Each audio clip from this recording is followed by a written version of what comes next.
तो जहां आपको बताते चले कि इस बार भी 7वें समन पर दिल्ली के मुख्यमंत्री अरविंद केजरीवाल एक बार फिर से नहीं पेश हुए हैं ईडी के समक्ष और इसी पर पलटवार किया है। और बीजेपी प्रवक्ता प्रवीण शंकर कपूर ने क्या कुछ कहा है, चले सुनाते हैं आपको। अरविंद केजरीवाल मासूमियत का एक बड़ा जबरदस्त नमूना है।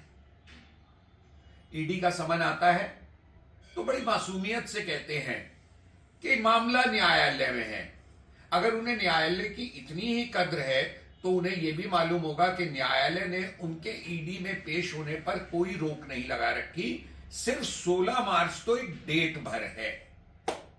अगर 16 मार्च को ईडी ने कह दिया, कोर्ट ने कह दिया कि जाइए ईडी की अदालत में ईडी के दफ्तर में पेश होइए, तब क्या करेंगे अरविंद केजरीवाल?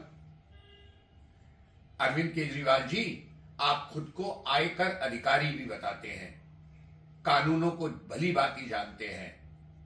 आपको ईडी के सामने पेश होना चाहिए। अगर आप बेगुनाह हैं तो कोई ईडी आपको फंसा नहीं सकती। आप ईडी के सामने इसलिए नहीं पेश हो रहे क्योंकि आपको मालूम है कि आप गुनहगार हैं। आज अरविंद केजरीवाल ने फिर से ईडी के सामने पेश होने से मना कर दिया। 7वीं बार भी समन स्किप कर दिया।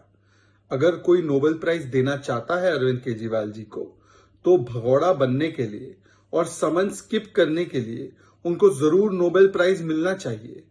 और देखिए ना, आज तो स्पष्ट है ना कि चोर की मूंछ में तिनका जरूर है, कुछ छिपाने वाली बात जरूर है।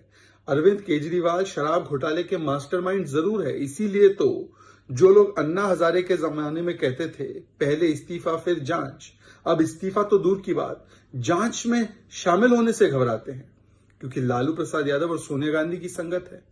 और जिन्होंने कहा था बच्चों की सौगंध खाएंगे, भ्रष्टाचारियों के साथ नहीं मिलेंगे, आज भ्रष्टाचार को डिफेंड करते हैं और कहते हैं हम कट्टर ईमानदार है, जबकि कोर्ट राहत नहीं दे रहा। मनीष सिसोदिया, संजय सिंह, विजय नायर, कोर्ट समन्स को कॉश नहीं कर रहा, कोर्ट से राहत नहीं मिल रही, फिर भी समन के खिलाफ एक प्रकार से विक्टिमहुड कार्ड खेलना, कहना ये विद्वेषपूर्ण कार्रवाई है। यदि ये विद्वेषपूर्ण कार्रवाई है तो कांग्रेस पार्टी ने तो इसको सेलिब्रेट किया था। कांग्रेस पार्टी ने कहा था बिल्कुल सही है, शराब घोटाले में इनकी जांच होनी चाहिए। अब बताइए कि कांग्रेस का उस समय का जो स्टैंड था वो गलत था क्या? कोर्ट्स जो राहत नहीं दे रहे हैं वो विद्वेष की भावना कर रहे हैं? केवल और केवल ABCD, A for avoid summon, B for भाग जाओ from summon, C for cover up from summon और D फॉर डाइवर्ट करो समन से और एक प्रकार से विक्टिमहुड कार्ड खेलो। इसके लिए नोबेल प्राइज जरूर मिलना चाहिए अरविंद केजरीवाल को, क्योंकि उन्हें शराब घोटाले के बारे में सवालों के जवाब नहीं देने कि 2.5 से 12% कमीशन, ब्लैकलिस्टेड कंपनी को कैसे आने दिया, होलसेल प्राइवेट सेक्टर को कैसे दिया, हजारों करोड़ रुपए शराब घोटालेबाजों को क्यों दिया, और अगर शराब घोटाला नहीं हुआ तो फिर नई पॉलिसी हटाकर पुरानी पॉलिसी पर क्यों आए? इन सवालों का जवाब देने से कब तक भागेंगे केजरीवाल? तो दिल्ली बीजेपी अध्यक्ष वीरेंद्र सचदेवा का बयान, उन्होंने कहा कि दिल्ली के सीएम पहले मुख्यमंत्री हैं जो अपने उप मुख्यमंत्री की जेल जाने की एनिवर्सरी मना रहे हैं। शर्मनाक है कि केजरीवाल अब भ्रष्टाचार में जेल जाने की एनिवर्सरी मना रहे हैं। दिल्ली वाले केजरीवाल सिसोदिया को कभी माफ नहीं करेंगे। भ्रष्टाचारी मुख्यमंत्री अरविंद केजरीवाल को आज जांच एजेंसी के सामने पेश होना था, लेकिन वो जा रहे हैं राजघाट बापू की समाधि पर। शायद प्रायश्चित करना चाहते हो, लेकिन जो जानकारी मिल रही है वो बता रहे हैं कि मनीष सिसोदिया को आज 1 साल हो गया जेल में गए हुए।